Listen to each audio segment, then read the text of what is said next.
Welcome to Waiting into Retirement. I'm Mike. Hi, and I'm Laura. And today we're doing a brief walkthrough of a house in San Miguel de Allende. And this was in the Mexiquito colonia, which is a little ways from Central, probably a 20-minute walk.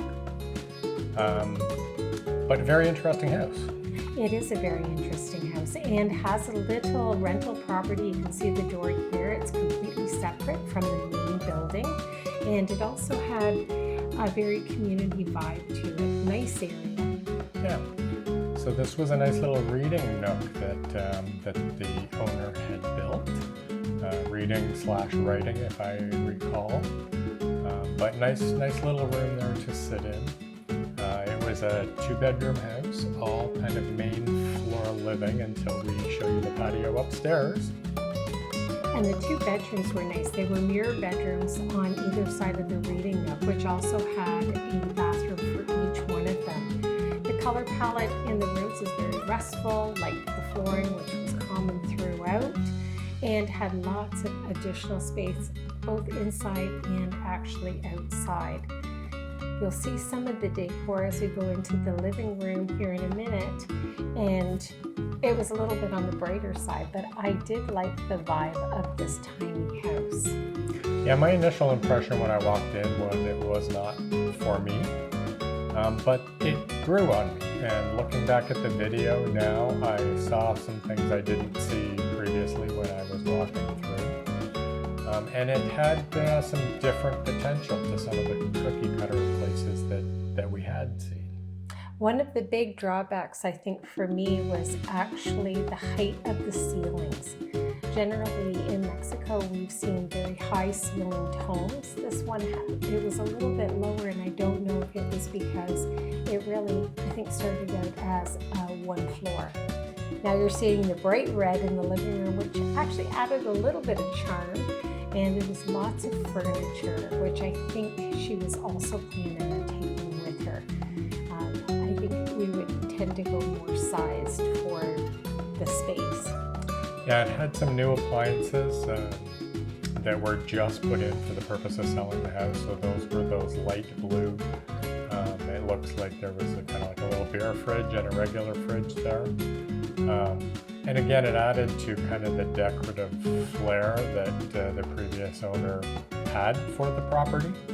So it probably, to put stainless in, may not have really blended well. So that was kind of interesting, but at the same time, you would have had to have really liked that for it to stay there. I loved the stove, had lots of burners, stainless steel, and I actually liked the aqua. We called it blue, but it was more like a aqua green or seafoam green. Of course, talking about storage space, you can see the cupboards there. I'll show you a little bit more in depth in a second, but lots of outdoor storage. You could have a little patio, the dogs could go out and run, and then we had a little bit of an area for a laundry slash, rinsing off space. Yeah. So there was no grass on this property. It was a concrete jungle. But right across the street was a little community park. Now it was quite small, but there was some green space and some trees there.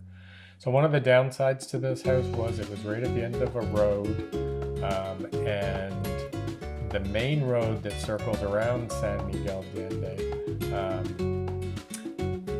just kind of brushed by the outside of the house. So there was a chance you were going to get some road noise.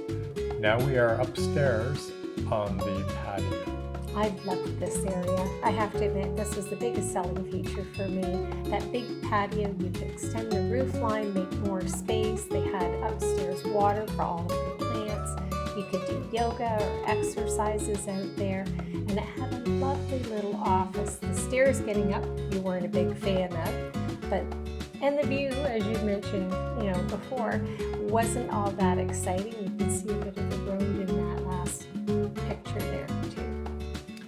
Yeah, so this had a very nice, I'll call it an office space upstairs. So they had it set up as an office, and it was recently built. So it had new windows.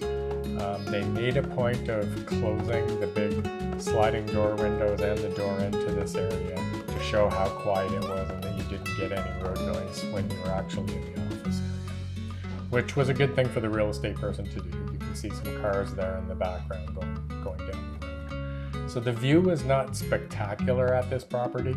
In fact, it was lacking. But functionally, if you were to run a business, you could have people come in and straight upstairs to this office area and never enter your house. It had a separate bathroom and huge patio area, as Laura had just said. And again, this wasn't really the only selling feature for me. We also had that casita, which was $500 US per month. So definitely a big consideration